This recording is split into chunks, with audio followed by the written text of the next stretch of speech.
Jadi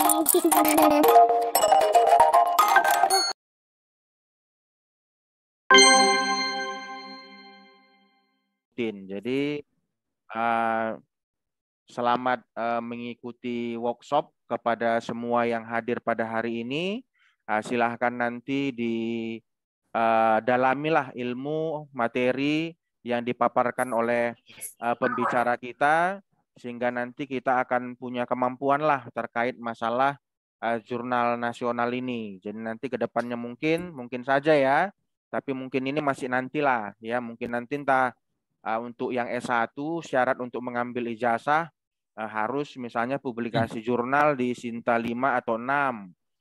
Yang di D3 nanti mungkin untuk syarat mengambil ijazah itu harus publikasi di jurnal yang terindeks Google Scholar. Itu nanti lagi kita pikirkan. Yang penting kita harapkan untuk acara hari ini bisa bermanfaat, karena kita rasa memang dunia saat ini sudah dunia pendidikan yang aktif ini. Nggak lagi dosennya yang aktif mengajar, tapi mahasiswanya juga harus mampulah untuk membuat sesuatu, menghasilkan sesuatu dari karya-karya ilmiah, berbentuk karya ilmiah lah, supaya nanti bisa juga berguna bagi kampus, berguna juga bagi masyarakat. Jadi terima kasih buat Bu Yuniar, Pak Gani, dan kawan-kawan semua atas partisipasinya, sehingga acara ini sudah bisa dimulai dan kita doakan bersama-sama nanti bisa berjalan dengan baik. Terima kasih juga buat kesediaan Ibu narasumber, Bu Nurul Khairina, atas kesediaannya untuk berbagi ilmu di Politeknik Unggul LP3M pada hari ini, dan kita harapkan juga boleh juga nanti berbagi ilmu, berbagi wawasan di kesempatan-kesempatan yang lain. Jadi saya rasa itu yang bisa saya ucapkan, saya sampaikan. Mohon maaf jika ada kata-kata yang salah. Akhir kata saya katakan selamat mengikuti workshop. Terima kasih. Semangat pagi untuk kita semua. Terima kasih. Selamat pagi Pak Ramli. Baik, terima kasih untuk Pak Ramli atas kata sambutannya yang sangat membakar semangat pada pagi hari ini. Dan selanjutnya silakan kepada Ibu Ketua LP2M Politeknik Unggul LP3M, Ibu Yuniar Menkom, untuk memberi kata sambutan pada hari ini. Silakan Ibu, silakan.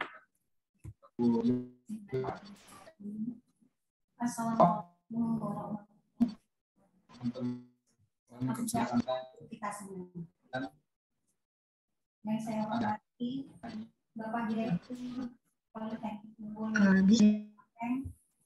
Bapak Kapurba Menkom, yang saya hormati Ibu narasumber Ibu Nurul Khairina Menkom,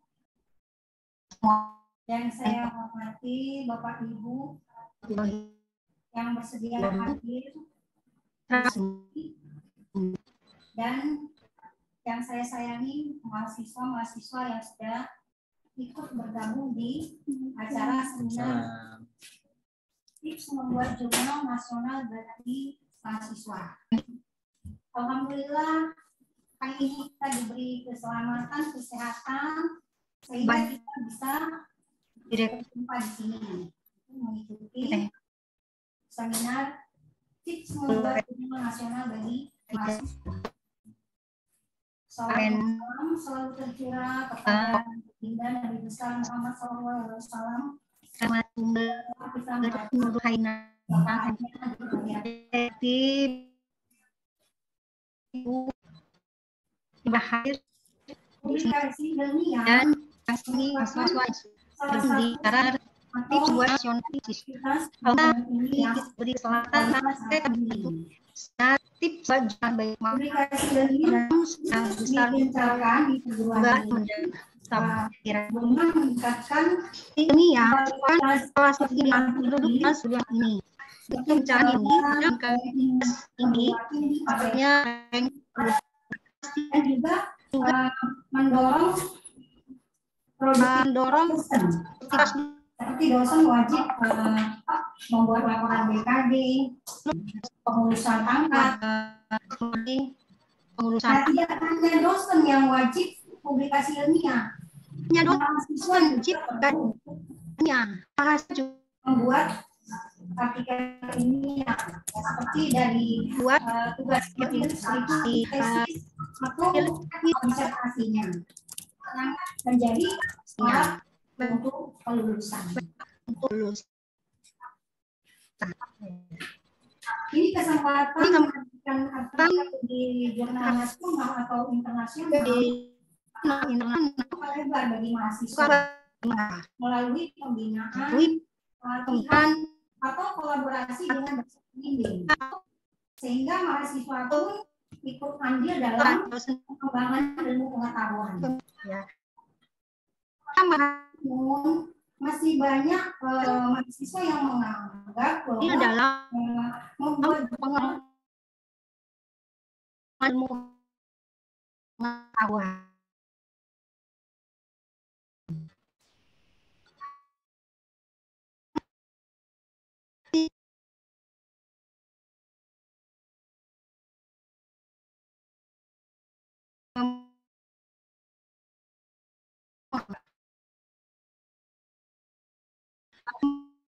Membuat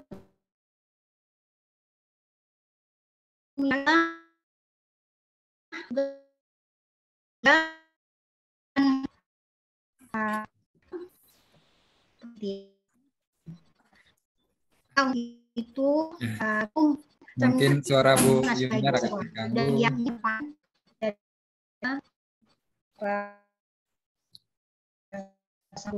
Ya. Baik, kita langsung saja. Sebelumnya karena agak terganggu jaringan Ibu Yuniar, jadi agak terputus-putus penyampaiannya. Jadi mohon maaf, Bu. Ya, selanjutnya langsung ke topik acara, yaitu tips menulis jurnal nasional. Jadi saya terangkan sebentar tentang narasumber kita. Ibu Nurul Kairina Eskom Mkom merupakan S1 dari USU Ilmu Komputer dan S2 juga di USU Teknik Informatika. Bidang penelitian yaitu teknografi, kriptografi, neural network, geologis, subcomputing, computing dan artificial intelligence. Dan saat ini beliau merupakan dosen aktif di Universitas Medan Area. Baik, tanpa membuang waktu, saya persilakan kepada Ibu Nurul Kairina Eskom Mkom untuk menyampaikan materinya. Dipersilakan untuk Ibu Nurul. Ya, terima kasih Pak. Pak ini kalau saya ngomong jelas nggak ya suaranya? Jelas Bu, aman. Jelas ya. Oke, baik. Alhamdulillah. Baik, terima kasih kepada kesempatan yang diberikan pada saya. Assalamualaikum warahmatullahi wabarakatuh. Waalaikumsalam. Selamat pagi. Yang saya hormati Bapak Direktur Politeknik LP3M, Bapak Ramen Purba Mkom, kemudian Ibu Ketua LP2M, Ibu Yuniar Andi Astuti Mkom, Bapak Ketua Program Studi, Bapak Abdul Ghani MM, Bapak Ibu dosen yang hadir pada webinar pagi hari ini, dan adik-adik mahasiswa yang sangat kami banggakan. Mungkin saya langsung ke materi aja ya Pak ya.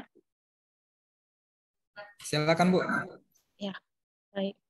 Nanti kalau ada gangguan mohon saya dikabarin ya Pak ya. Siap, siap.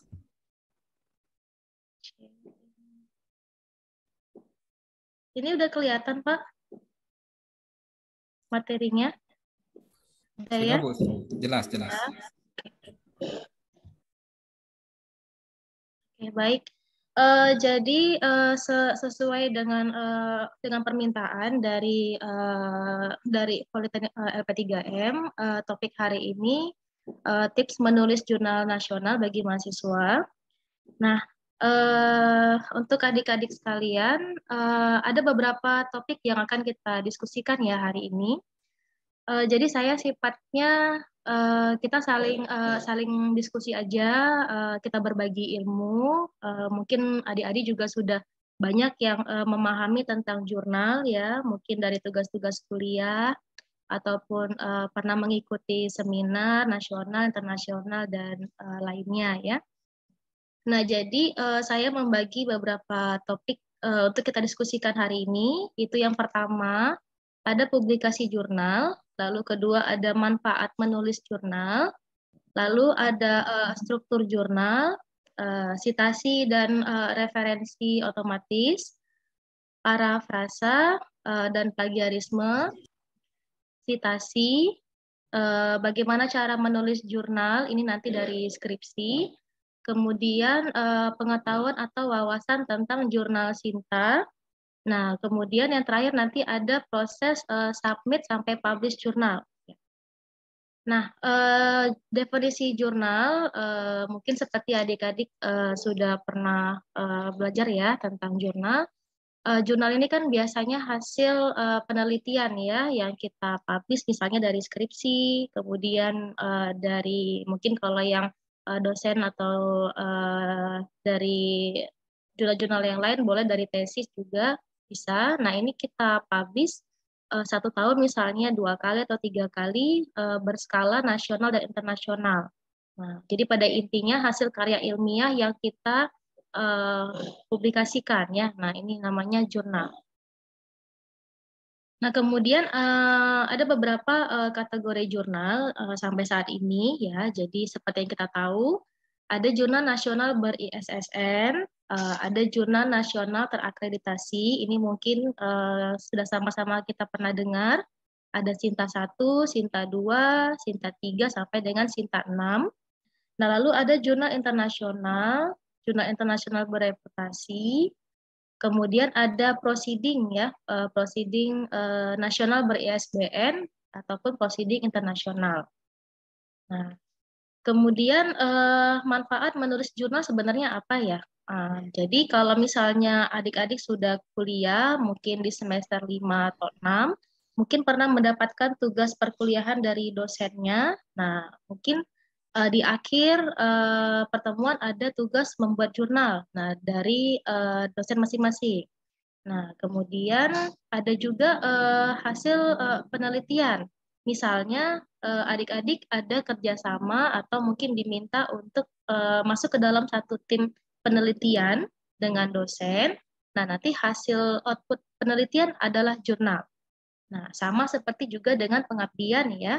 Kalau misalnya pengabdian, biasanya mahasiswa dengan dosen berkolaborasi, outputnya juga jurnal pengabdian. Nah, kemudian ada lagi biasanya dari program kreativitas mahasiswa atau PKM. Nah, ini juga kita mengikuti program dari pemerintah dan biasanya outputnya jurnal. Dan yang terakhir ini biasanya hasil skripsi ya adik-adik. Hasil skripsi ini dijurnalkan atau kita publish ya.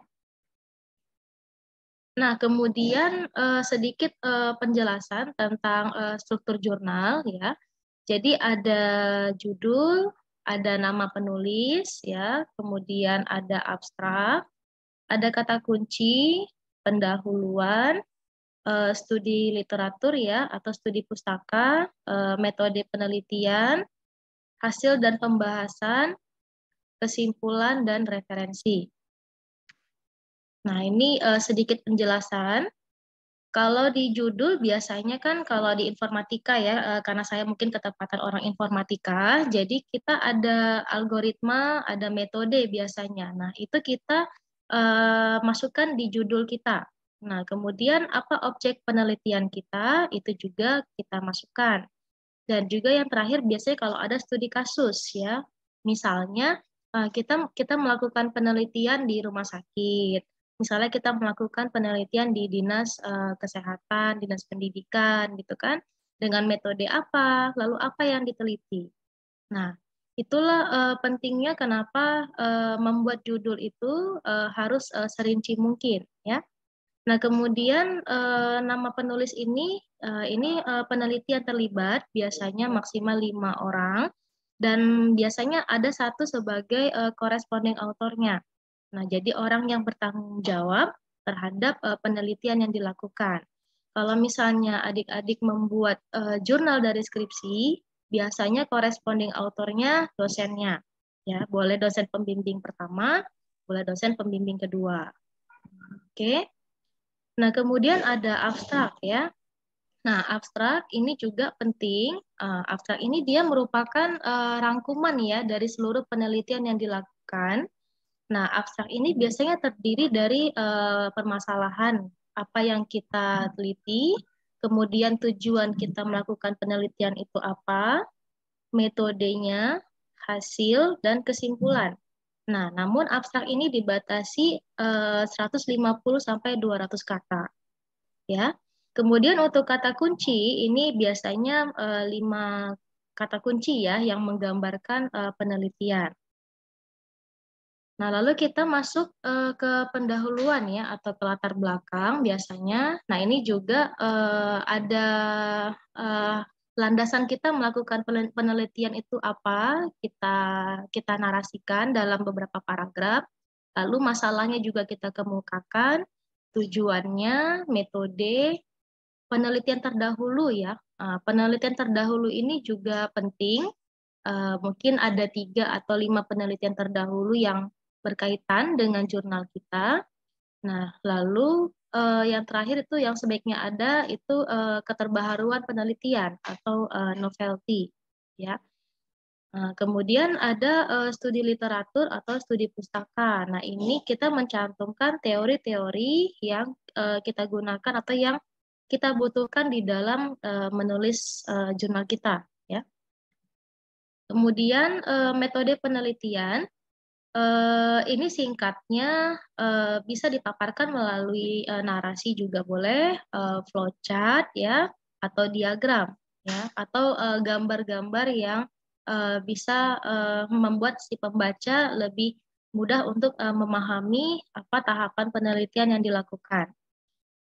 Nah, kemudian untuk hasil dan pembahasan, hasil penelitian itu bisa dikemukakan melalui narasi, ya, boleh dari tabel, mungkin ada grafik, ya. Nah, kemudian pembahasan ini biasanya berisi kita membandingkan penelitian kita dengan penelitian terdahulu. Mungkin ada yang mirip dengan penelitian kita, lalu kita ambil apa kelebihan punya kita atau apa kekurangan punya kita. Nah, itu yang kita buat di bagian pembahasan. Nah, kemudian kesimpulan, nah ini juga sebaiknya berisi tujuan penelitian dan hasilnya ya, rangkuman dari hasil penelitian yang dilakukan, apa kesimpulannya. Nah, kemudian yang terakhir adalah referensi ya, atau mungkin daftar pustaka.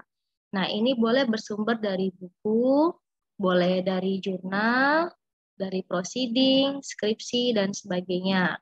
Nah, biasanya kita rentang waktunya 5 tahun ya, tapi ada memang beberapa yang memperbolehkan kita 5-10 tahun terakhir. Nah, biasanya referensi yang baik itu mendekati 20 referensi ya, misalnya di bawah 20, misalnya 18 referensi, atau mungkin lebih dari 20 ya. Nah, kemudian mungkin adik-adik pernah juga mendengar sitasi dan referensi otomatis ya. Nah, sekarang saat kita membuat skripsi ataupun jurnal, itu kita tidak lagi menggunakan sitasi yang manual, tapi kita sudah menggunakan sitasi dan referensi otomatis. Nah, jadi sitasi ini kan biasanya ada teori yang kita rujuk, yang kita gunakan di dalam jurnal kita atau skripsi kita gitu kan. Kemudian ada beberapa style nanti yang populer, misalnya IEEE, APA, Chicago, Harvard, dan yang lain-lain. Nah, kemudian ada juga software ya yang dapat membantu kita untuk membuat sitasi dan referensi otomatis. Nah, ini bisa dari Microsoft Word dan juga Mendeley. Nanti kita tunjukkan ya. Nah, yang paling penting dalam jurnal ataupun skripsi ya, parafrasa dan plagiarisme. Nah, mungkin ini sudah pernah dengar. Parafrasa ini berarti proses menuliskan kembali sebuah kalimat yang kita ambil dari teori orang lain, kita tuliskan dengan bahasa sendiri. Nah, kemudian kalau plagiarisme ini maksudnya adalah kita meniru karya orang lain. Nah, jadi saat kita menulis atau kita mempublikasikan jurnal, kita harus menghindari plagiarisme itu dengan cara parafrasa. Nah, kemudian kalau tingkat plagiarisme yang baik itu di bawah 20% ya. Kalaupun misalnya masih kalau skripsi, kalau di UMA itu biasanya masih 25% boleh atau maksimal 30%. Tapi kalau untuk jurnal, saya sarankan 20%. Ya. Kemudian plagiarisme juga dapat dicek dari beberapa software. Itu ada Turnitin, ya, dan juga ada plagiarisme checker. Nanti kita tunjukkan ya bagaimana caranya. Nah, lalu ada beberapa tahapan dalam menulis jurnal dari skripsi ya. Nah, jadi yang paling pertama, yang paling penting itu kita memilih dulu tempat publikasi kita yang mana. Apakah kita mau publish di jurnal yang ada di Jawa, apakah di Medan atau di Kalimantan gitu kan. Nah, kemudian kita download template-nya. Jadi kita menulis jurnal itu berdasarkan template yang disediakan oleh si pengelola jurnalnya. Nah, kemudian kita mulai menulis dari dari skripsi itu ya dari judul, latar belakangnya kita ringkas gitu kan, teorinya kita ringkas untuk dimasukkan ke jurnal. Nah, biasanya jurnal itu maksimal 6 sampai 8 halaman ya. Tapi ada saya pernah lihat ada yang boleh sampai 12 biasanya, tapi rata-rata itu 5, 6 atau 8 halaman ya, maksimal. Nah, kemudian jangan lupa menggunakan teknik parafrasa, memperhatikan tingkat plagiarisme, kemudian kita submit ke pengelola jurnal ya. Nah, kemudian kalau misalnya kita membuat jurnal dari skripsi, itu juga harus bimbingan dengan dosennya. Apakah sudah bisa dipublish jurnalnya atau masih ada revisi, ya. Nah, kemudian ini sedikit pengetahuan tentang jurnal Sinta, ya. Mungkin udah agak familiar ya. Kalau jurnal Sinta ini merupakan jurnal nasional ber-ISSN yang sudah terakreditasi, ya, biasanya dikeluarkan oleh Dikti. Nah, ini salah satu contoh kalau kita mengunjungi Sinta, ya, saya coba tadi malam, ini ada S1, nah ini dia terakreditasi Sinta 1. Tapi dia hanya menuliskan singkat aja S1 gitu kan. Berarti ini dia terakreditasi Sinta 1. Kemudian kalau tahapan dari submit sampai publish, nah ini kita perlu akun ya untuk publish jurnal, mengunjungi web jurnalnya kita perlu akun, baru kita bisa submit jurnal kita. Nah, mungkin ini kita langsung ke ini aja, langsung ke proses aja. Jadi misalnya saya mungkin mulai dari ini dulu ya.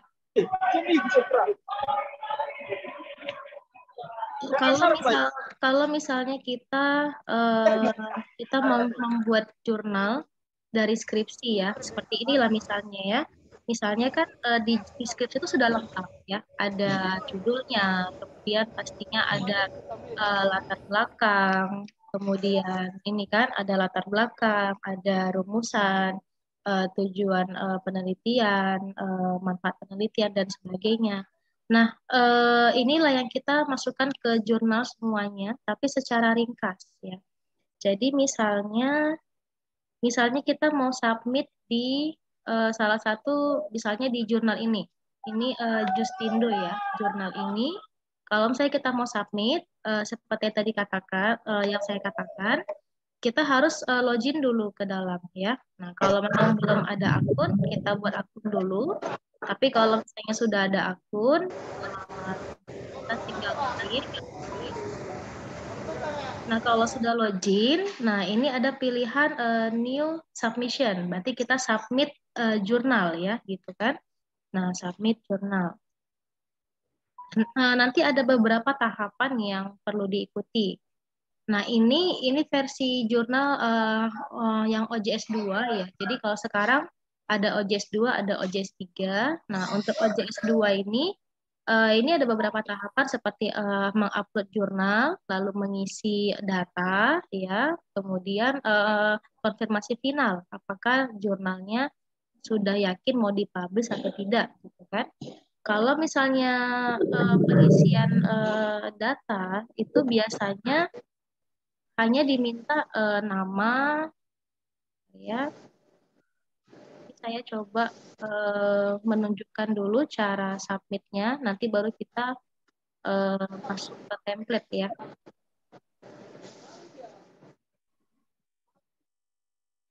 Kita isi aja dulu dengan file yang sembarang.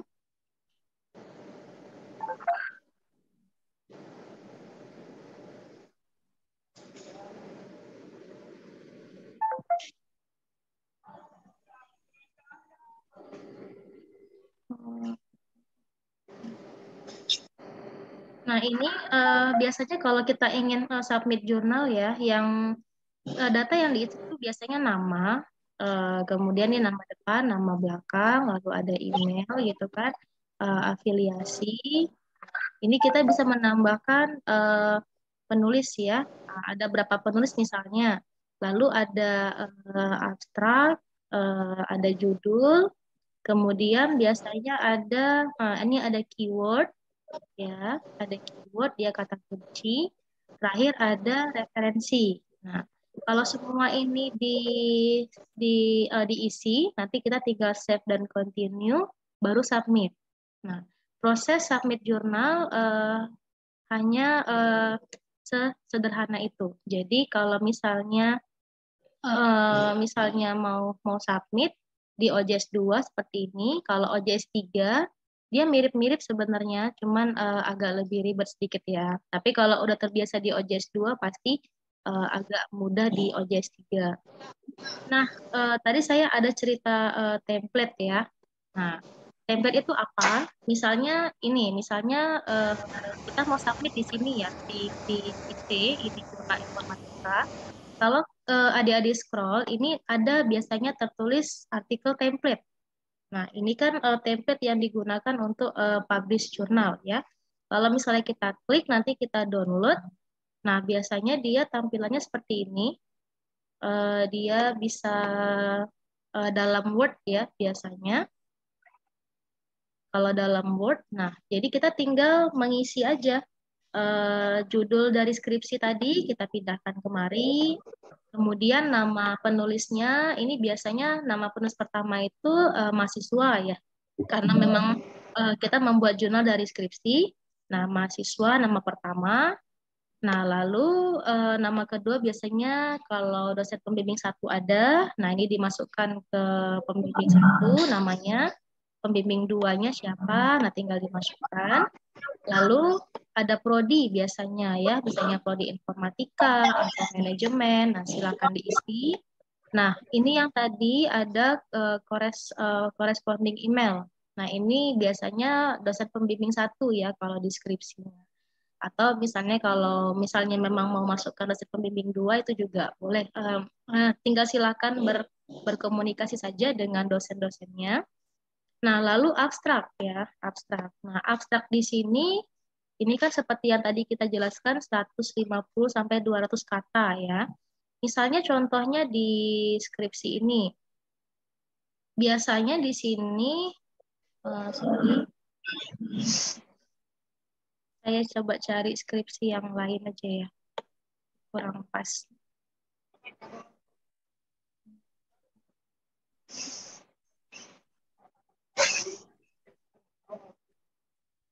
misalnya ini kan ada bagian abstrak. Nah, ini abstrak ya. Nah, abstrak ini boleh aja kalau misalnya ini langsung kita masukkan ke jurnalnya, ke sini, kan, ke template-nya. Cuman masalahnya, ini kan hanya permintaannya maksimal 200 kata. Kalau memang di sini ini lebih dari 200 kata, maka kan adik-adik harus meringkas lagi ya. Nah, Ibu Nurul, kemudian mohon maaf, ya Ibu Pak, Nurul, layarnya tidak nampak di sini. apanya? Oh, Hanya yang Ibu berikan contohnya, oh iya, sorry. tampilannya cuman PowerPoint. Ini udah Pak? Sudah. Oh Sudah, iya, Bu. ya sorry. Terima kasih. Iya, maaf ya Pak. Silakan, Nah, Bu. jadi kita coba kembali lagi ya. Mungkin saya tadi agak kelupaan. Nah, misalnya saya tadi tunjukkan kembali aja. Ini misalnya kita mau publish kemari, ya. Ini yang tadi saya katakan. Misalnya kita mau publish di jurnal di JT gitu kan. Nah, ini ada beberapa komponen ya, bisa login untuk masuk ke akun kalian sendiri, lalu bisa download template ya. Nah, template ini format baku bawaan dari masing-masing jurnal dan itu memang kita harus ikuti ya. Nah, misalnya template-nya JT tadi sudah download ya. Nah, misalnya tampilannya seperti ini template-nya.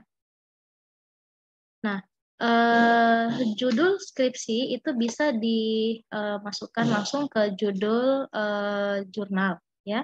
Tinggal kita copy paste misalnya. Nah, kemudian nama penulis pertama tadi saya ulangi, ini dosen pembimbing penulis pertama mahasiswa, maaf.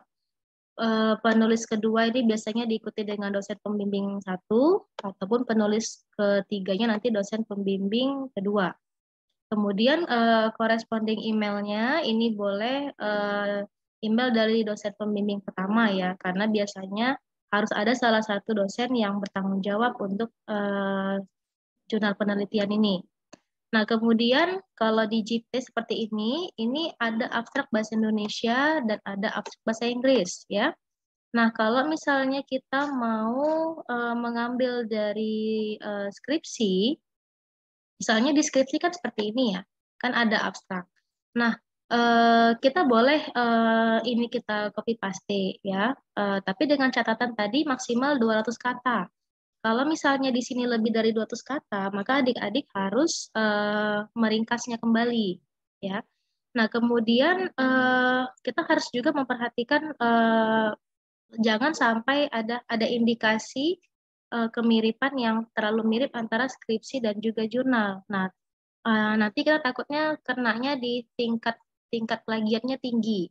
Nah, jadi kalau saran saya saat kita mengcopy paste dari skripsi ke jurnal itu bahasanya kita rubah. Nah, jadi mungkin ada kalimat-kalimat tertentu yang mungkin bisa dirubah walaupun maksudnya hampir sama ya, tapi dengan bahasa sendiri. Nah, itu salah satu di abstraknya. Nah, kalau di pendahuluan, nah ini juga.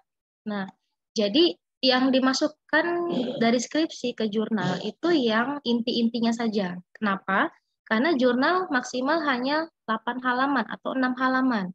Sementara kalau skripsi kan bebas ya, bisa sampai 80 halaman, 60 halaman. Jadi kita tidak bisa memasukkan semua.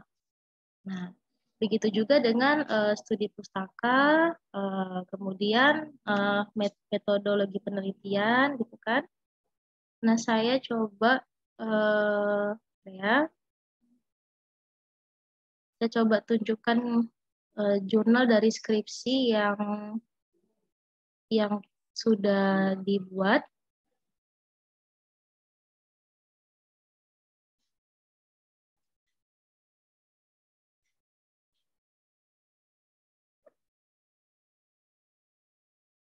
Saya share screen dulu. Nah, ini udah kelihatan ya. Nah, ini salah satu jurnal dari skripsi yang kita buat ya. Nah, jadi judulnya itu tidak diubah, nama penulisnya ini nama mahasiswanya. Kemudian ini nama pembimbing 1, pembimbing 2. Nah, ini termasuk mungkin kalau dalam panitia seminar ada sekretaris, ada penguji ya. Jadi kita masukkan semua karena maksimal ini 5 penulis. Nah, abstraknya juga, nah ini saya ringkas dari abstrak yang ada di skripsi. Nah, kemudian pendahuluannya juga sama. Nah, mana yang memang bisa saya ringkas supaya tidak terlalu banyak. Kemudian kita masukkan di metodologi penelitian ini flowchart ya. Nah ini, flowchart seperti ini yang dari skripsi yang kalian buat ini boleh dimasukkan. Tinggal diatur aja bagaimana formatnya supaya rapi, peletakannya. Nah lalu hasil penelitiannya dimasukkan. Jadi kalau misalnya di informatika kan biasanya ada buat aplikasi ya, atau misalnya membuat sistem. Nah, jadi ini tinggal dimasukkan saja apa hasilnya. Kalau ada tabel, boleh. Nah, ini tabel, ada grafik, boleh dimasukkan. Nah, lalu terakhirnya kesimpulan. Nah, kesimpulan juga diringkas saja, kira-kira apa yang bisa kita sampaikan dari bahasa kita sendiri terhadap penelitian yang dilakukan. Nah, yang terakhir ini ada referensi atau daftar pustaka. Nah, ini yang tadi saya katakan otomatis ya, referensi dan daftar pustaka otomatis. Kalau referensi otomatis dan daftar pustaka otomatis, ini kalau kita klik dia di bagian nama penulisnya, ini biasanya ada warna abu-abu. Nah, ini kalau misalnya ini manual, pastinya tidak ada warna abu-abu ya. Nah, jadi kalau kita klik di Word-nya ini abu-abu, oh berarti ini dibentuk dengan citasi dan referensi otomatis. Nah, kalau di Word, nah ini mumpung di Word saya tunjukkan sedikit ya. Cara membuat citasinya tadi yang otomatis ini. Nah, di Word ini ada menu references ya. Nah, references kita klik dulu. Mungkin agak lama ya. Nah, ini kalau misalnya kita pakai software Mendeley, dia biasanya diinstal lalu dia masuk langsung ke Word. Jadi saat kita di sini membuat citasi, otomatis di sini bisa dipanggil ya. Kalau misalnya bawaan citasinya dari Word-nya, nah ini biasanya kita masukkan datanya semua kemari. Nanti kita tinggal manggil aja nama yang mau kita cantumkan di sini nama siapa kayak gini kan. Ini Kozok 2009. Ini karena udah dimasukkan kemari. Makanya ini kan ada dimasukkan, kita add gitu kan. Kita add dia data untuk referensi dan citasinya. Siapa nama penulisnya, sumbernya dari mana, kemudian judul penelitian apa, nama jurnalnya apa. Udah selesai, nanti tinggal disimpan, lalu di sini tinggal di-add aja, insert citation, mau yang mana. Nah, inilah yang tadi mungkin maksud saya citasi otomatis. Ya. Kemudian kalau referensi otomatis, mumpung lagi di Word ini juga. Nah, ini cara membuatnya, kita tinggal ini, bibliografi ini biasanya kita pakai yang references. Jadi kita tinggal klik ini, nanti muncullah dia seperti ini semua, secara otomatis.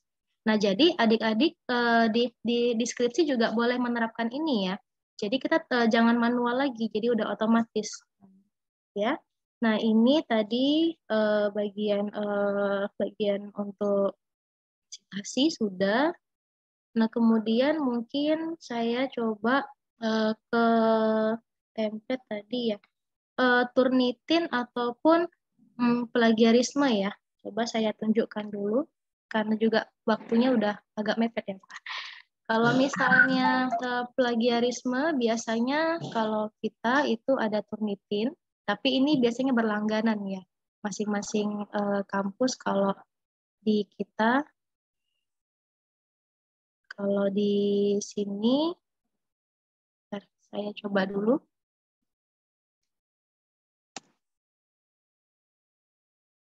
Jadi setiap karya ilmiah, skripsi ataupun jurnal itu biasanya kita ngecek tingkat plagiatnya. Nah, contohnya seperti ini. Nah, jadi terlihat ada berapa persen plagiatnya. Seperti ini kan misalnya ada 25%, 18%. Kalau memang dia 65% ya memang benar-benar diberitahu 65%. Nah, kalau dengan Turnitin, kita bisa klik hasil cek plagiatnya. Nah, nanti akan nampil.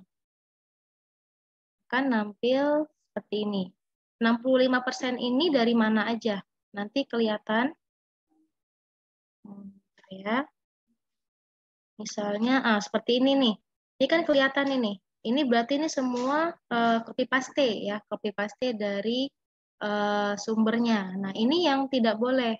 Dalam penulisan skripsi ataupun karya ilmiah atau jurnal, kita harus menghindari plagiarisme dengan cara yang tadi kita pahami kalimat yang kita kutip, lalu kita tuliskan kembali dengan bahasa kita sendiri. Nah, itu yang tadi namanya parafrasa. Oke, ini penjelasan dari sitasi sudah, plagiat sudah. Nah, paling satu lagi Sinta ya. Sinta. Nah, yang tadi ini jurnal JT ini Sinta 3 ya. Nah, biasanya memang masing-masing pengelola jurnal itu memberikan tanda jurnalnya Sinta berapa. Misalnya Sinta 5, Sinta 4, Sinta 3. Seperti JT ini Sinta 3. Nah, kalau misalnya kalian kepengen mencari jurnal Sinta yang lain, bisa kunjungi link Sinta Kemdikbud, lalu bisa dicari di bagian jurnal. Nah, ini misalnya kalian bisa cari di sini, kalau ini impact karya. Misalnya saya tadi cari JT, mungkin ini karena sudah tahu ya. Nah, ini ada yang lain. Nah, ini jurnal ilmiah, elektro. Nah, ini kelihatan ini, akreditasi Sinta 2. Jadi kalian bisa memilih mau submit ke jurnal yang akreditasi berapa? Sinta 3 misalnya, ini bidang ilmunya campuran ya. Nah, Sinta 4 dan sebagainya. Mungkin itu saja Pak Abdul Ghani dari saya. Mungkin ada yang bertanya, ya saya kembalikan ke Bapak. Terima kasih. Terima kasih Ibu Nurul atas informasinya.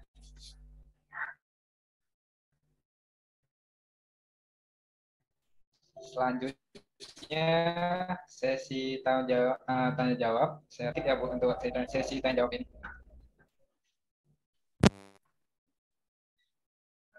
Ya, silakan bagi yang ingin bertanya.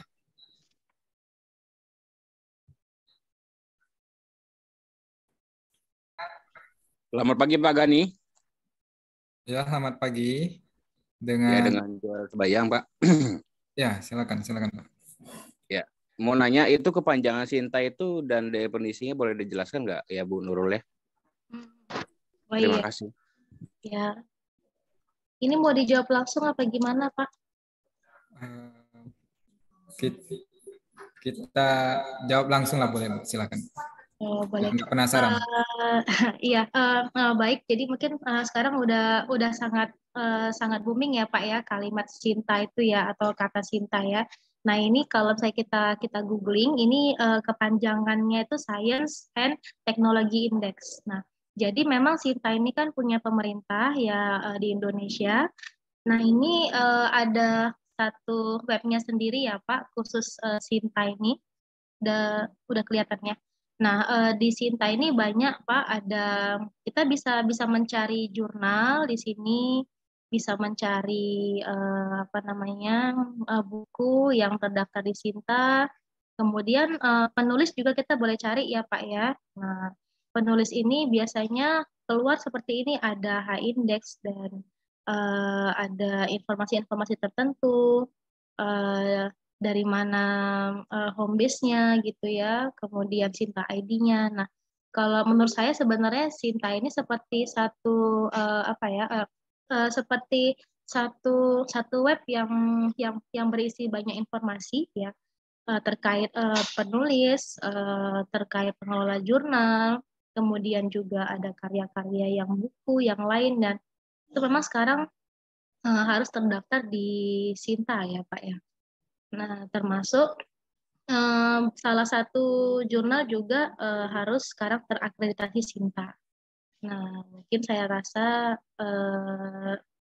kurang lebih penjelasannya seperti itu ya Pak ya. Jadi memang salah satu lembaga atau badan yang dimiliki oleh pemerintah Indonesia ya untuk mengakreditasi, membuat standar untuk penelitian, jurnal ataupun buku yang ada di Indonesia dari kampus-kampus seluruh Indonesia. Mungkin itu yang bisa saya jawab Pak untuk Sintanya. Ya, baik, terima kasih Bu Nurul Khairina. Pak Joel Sembayang gimana?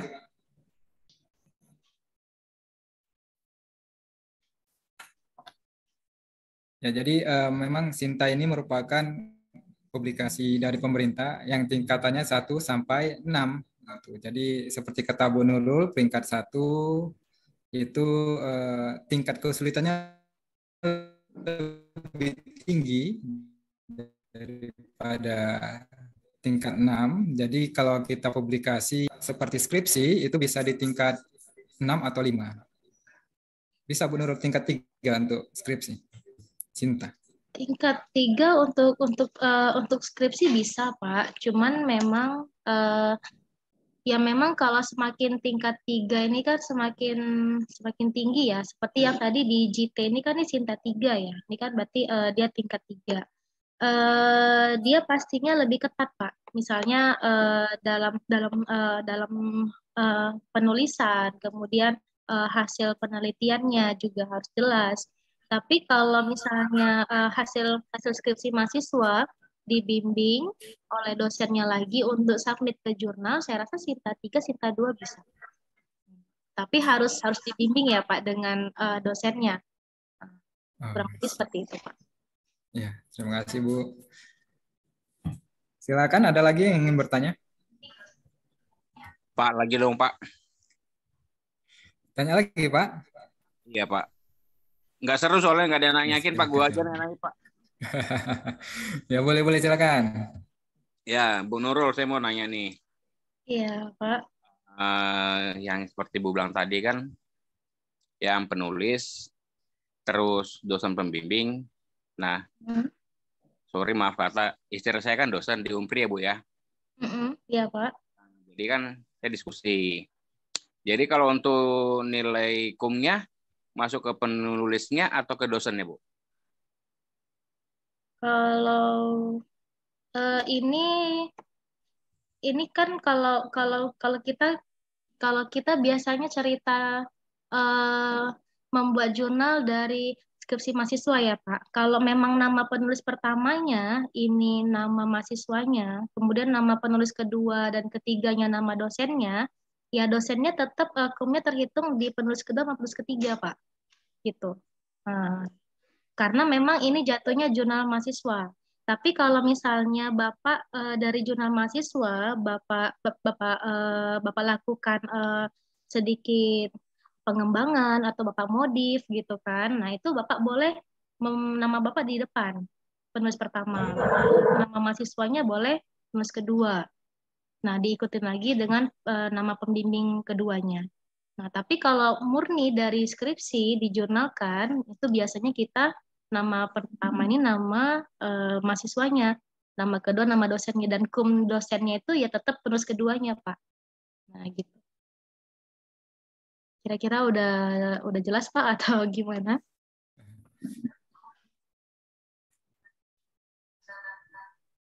Gimana Pak Jul?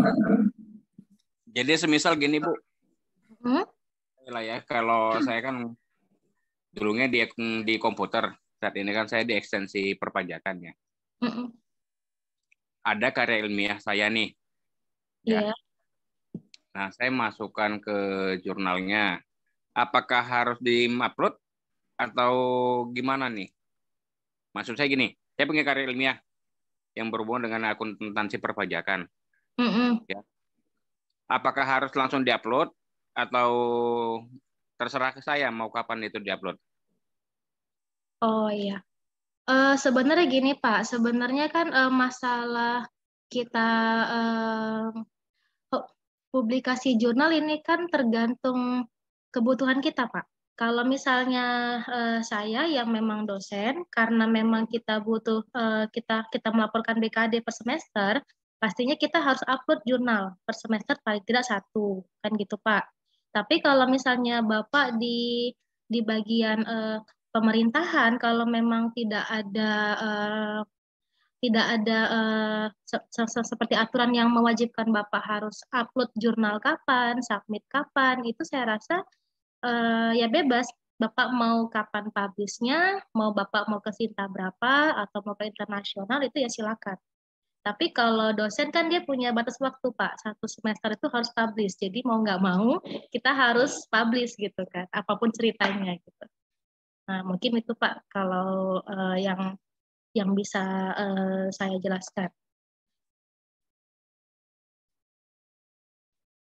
Gimana Pak? Tapi kalau memang Bapak ada kebutuhan untuk kepangkatan dari sisi pemerintah dan memang harus ada publish jurnal, ya lebih bagus dipublish Pak pastinya.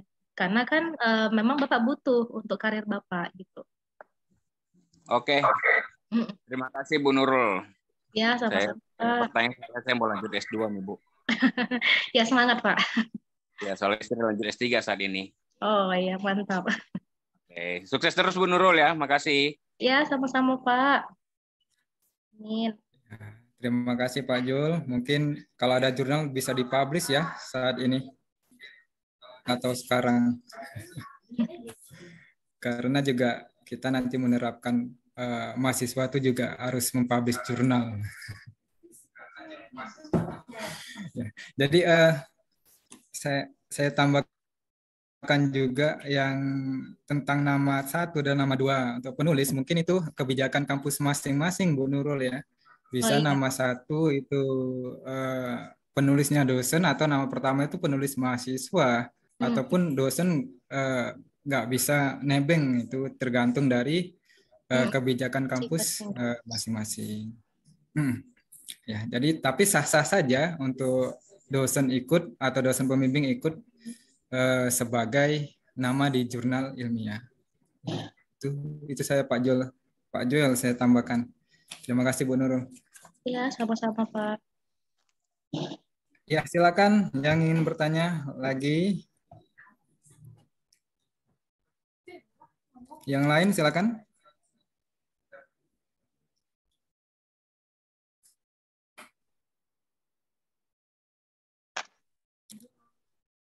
Sebelum ada yang bertanya, Bu Nurul, apakah ada link untuk mencari topik tentang skripsi ataupun tugas akhir di Sinta, Bu Nurul?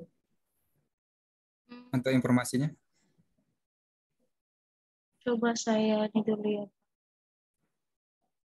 Kalau biasanya kita topik itu tergantung, kan kalau mahasiswa ini dia tergantung dengan minat dia ya Pak ya, mau kemana ya. Kalau kayak kita di informatika kan ada banyak, ada misalnya bisa, kalau kayak saya seperti ke kecerdasan buatan gitu kan, atau mungkin ke robotik.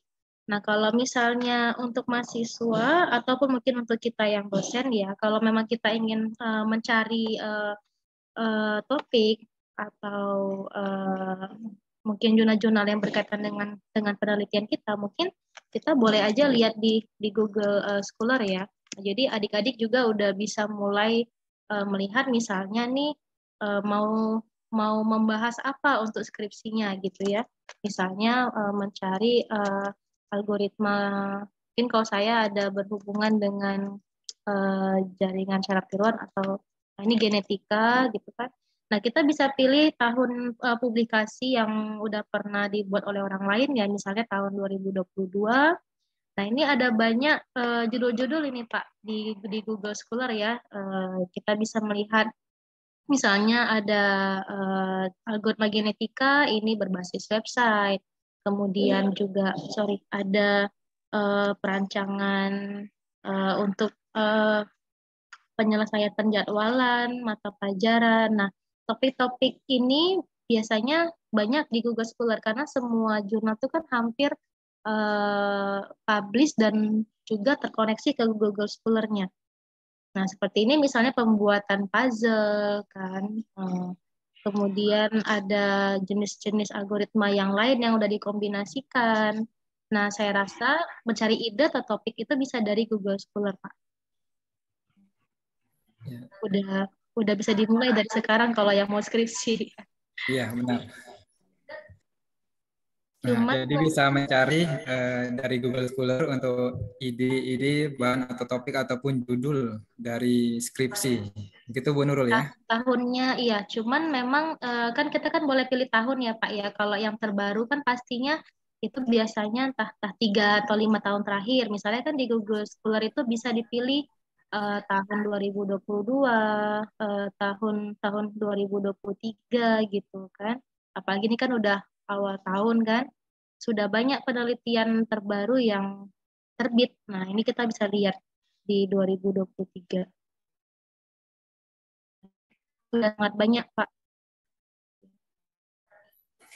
Ya, banyak referensi. Baik. Ya, silakan dipersilakan bagi yang ingin bertanya tentang jurnal sebelum kita akhiri sesi seminar untuk hari ini.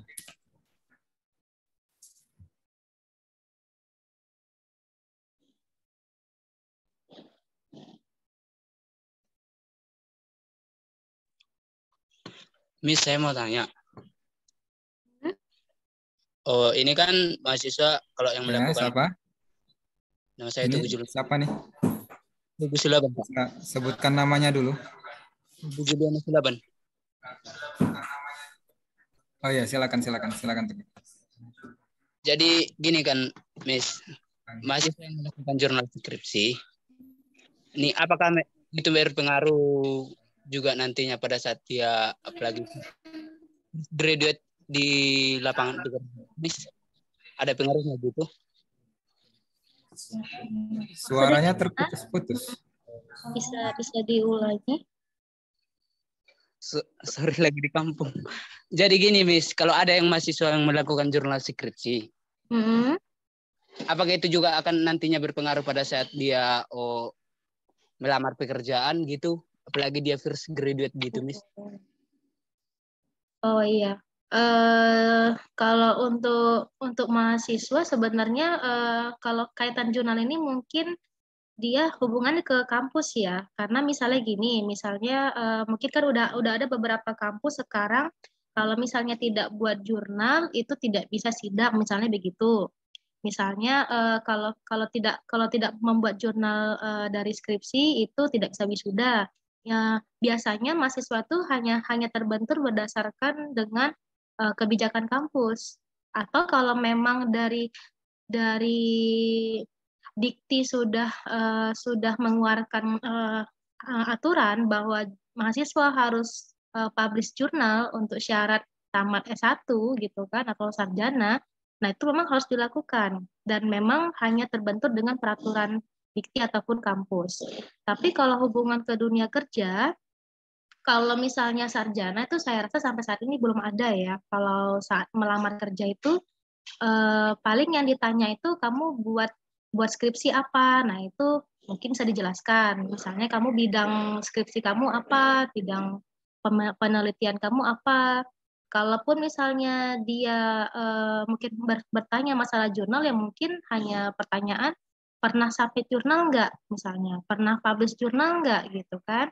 Nah, mungkin adik-adik mahasiswa hanya menjelaskan, ya pernah dari skripsi kita submit ke jurnal ini dan lalu publish misalnya di bulan sekian atau tahun sekian.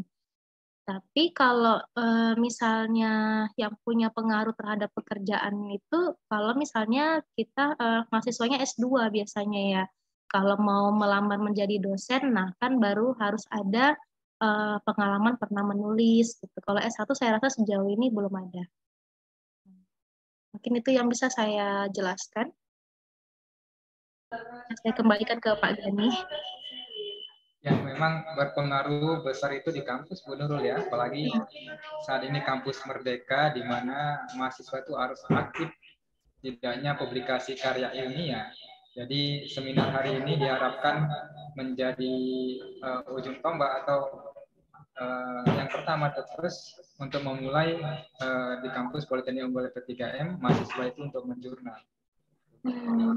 Setelah ini diharapkan nanti setiap mahasiswa itu ada jurnalnya.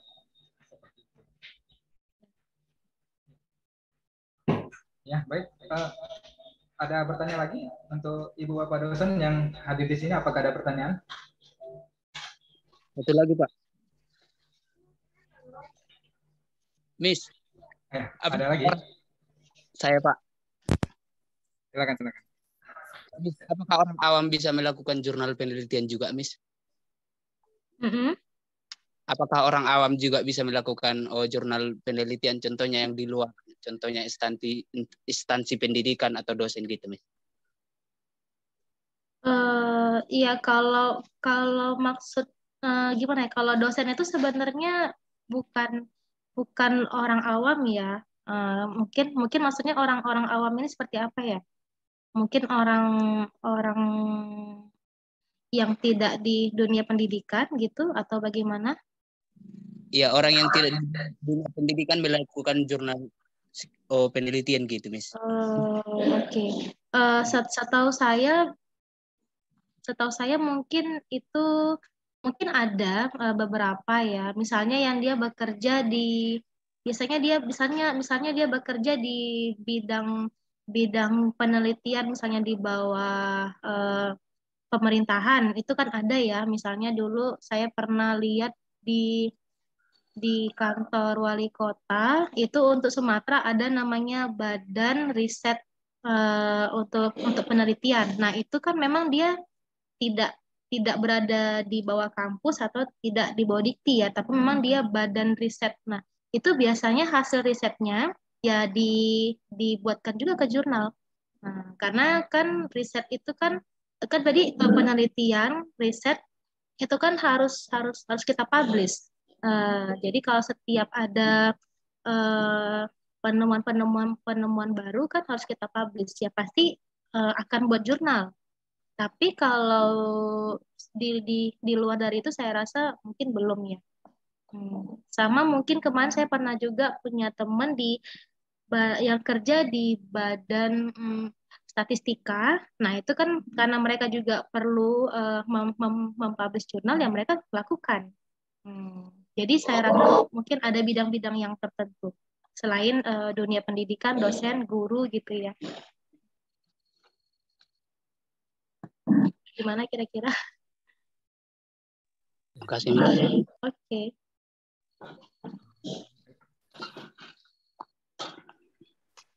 Kalau nggak ada lagi, biar kita tutup acara hari ini. Nggak ada, Mam.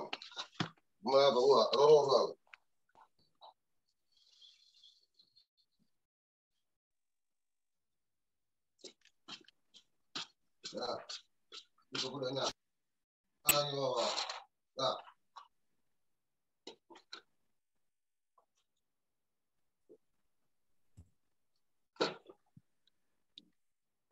Bu Yuniar, Ketua LP2M, gimana Bu? Ada pertanyaan? Ya, lemah ini dah.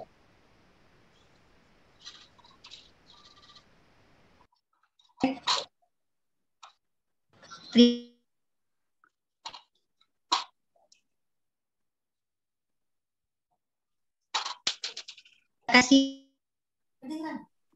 Oh, jaringan terputus. Oh, ini Bu. Apa aja? Sambungkan karena jaringannya agak terputus-putus. Jadi Bu Yuniar bertanya tips dan trik bagaimana caranya jurnal itu bisa fokus begitu. Oke, kalau di Scopus ya Bu, ini tergantung sebenarnya Bu, apakah mau memang jurnal internasional atau jalurnya dari proceeding yang internasional. Kalau dari proceeding itu biasanya kita lebih mudah ya Bu kalau mau publish.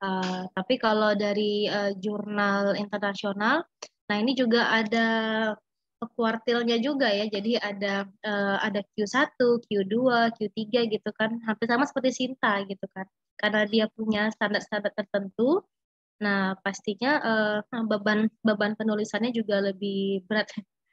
Biasanya mungkin mungkin yang bisa saya sampaikan kalau misalnya ke Scopus itu pertama cara menulis kita ya Bu ya. Nah, cara menulis itu harus jelas, kemudian penggunaan bahasa juga, lalu hasil penelitiannya, tujuannya juga kita harus sejelas mungkin, jumlah data juga, terus penelitian terdahulu dan biasanya dia lebih ke novelty-nya, Bu.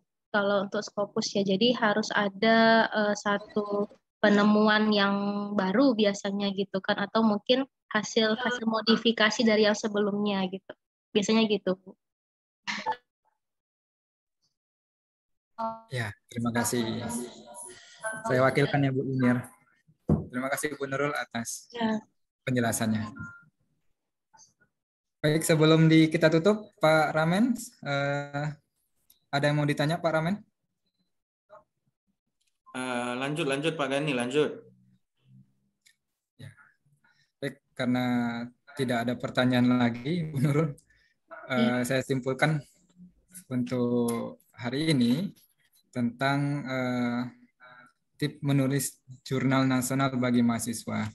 Nah, jadi kita lihat jurnal itu merupakan publikasi ilmiah yang berisi deretan artikel serta umumnya terbit secara reguler. Jadi di dalam jurnal itu terdiri dari beberapa bagian seperti judul, kemudian abstrak, kata pengantar, kajian pustaka, metodologi, hasil analisis, diskusi, hingga aplikasi hasil penelitian juga kesimpulan. Nah, jadi untuk publikasi jurnal ada tingkatannya juga, seperti jurnal nasional ber-ISSN, kemudian ada jurnal nasional terakreditas Sinta 1 sampai 6. Jadi yang paling rendah itu 6, yang tingkat atas atau kesulitannya tinggi adalah 1. Kemudian ada juga jurnal internasional, ada jurnal internasional berreputasi, Trindex Scopus, Thomson, dan lain-lain. Ada juga proceeding nasional ber-ISBN, juga proceeding internasional. Nah, jadi diharapkan nantinya mahasiswa itu memahami bagaimana cara menjurnal, kemudian mampu mensubmit jurnalnya setidaknya di Sinta. Baik, itu kesimpulan untuk hari ini. Saya ucapkan terima kasih atas ketersediaan waktunya Ibu Nurul. Semoga nanti kedepannya bisa dipanggil lagi ya Bu. Siap Pak. Terima kasih juga kepada Pak Direktur Ramen Apurba atas partisipasinya Pak. Terima kasih juga kepada Ketua LP2M Ibu Yuniar atas terselenggarakannya atas seminar hari ini Bu. Jadi sebelum kita tutup acara, bolehkah kita foto bersama? Ya, dibuka dulu kameranya. Dibuka dulu kameranya.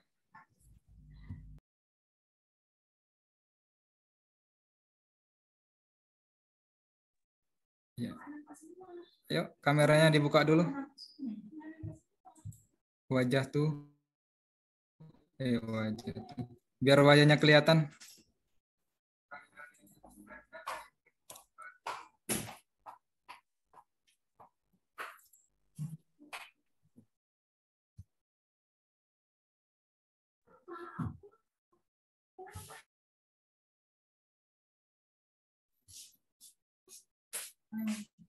Ya, baik.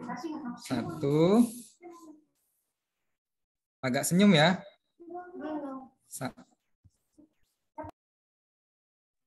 1, 2, 3. Oke, sekali lagi. 1, 2, 3. Ya, ya, baik. Terima kasih sudah. Terima kasih, Pak. Ya, baik. Terima kasih Bu Nurul atas partisipasinya. Terima kasih juga yang sudah hadir pada hari ini. Kita jumpa ya di next episode atau episode selanjutnya di seminar berikutnya. Baik, sekian untuk hari ini. Assalamualaikum warahmatullahi wabarakatuh. Selamat pagi menjelang siang. Terima kasih Pak Abdul Ghani, Bu Yunia, dan Pak Ramen, Bapak Ibu dosen yang lain. Ya, terima kasih Bu Nurul. Ya, sama-sama. Udah bisa ini. Ya.